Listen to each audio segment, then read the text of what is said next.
You talked about soft coverage for access. What happens when too much access leads to no coverage? For example, a lot of the business journalism institutions from CNBC to Wall Street Journal, they were covering Wall Street up until, very heavily through 2006, 2007. They did very few predicted the collapse of, very few predicted the mortgage meltdown or the credit crunch. Is it because they were too far involved and they kind of were tunnel vision away from it and their sources were just telling them stuff that they would believe?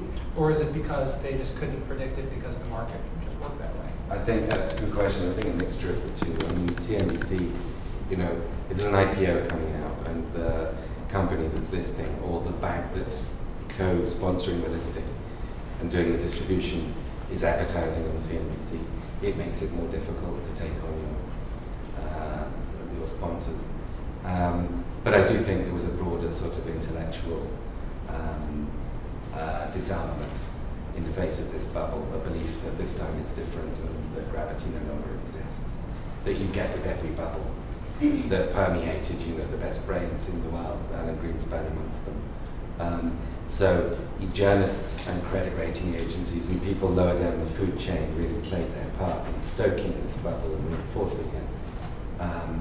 But it would be unfair to single them out. And I can think of a lot of individual journalists as opposed to institutions that were very skeptical and that did provide. I can think of both examples in my newspaper. I can think of cheerleaders and I can think of skeptics. And I'm sure, I'm not an aficionado of CNBC, I have it on the background sometimes, but I'm sure CNBC had skeptical commentators too. But it's remarkable, how many people who should have known better, who should have understood history.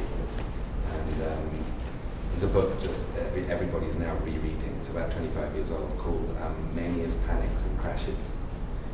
Brilliant book by, it's a classic,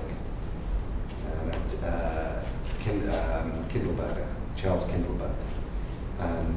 It really is a brilliant book, and it goes back to tulip mania in 16th century Netherlands, and how people were buying tulip futures, because tulips suddenly became this sort of symbol of prosperity of the new bourgeois, rising bourgeois, Dutch middle classes. And it's the same sort of pattern, sort of the build-up, then the belief that this time it's different, and then the overextension, over-leveraging, and then the crash. And he points out that he finds essential continuities, and it describes this latest crash, and this is why it's selling so well.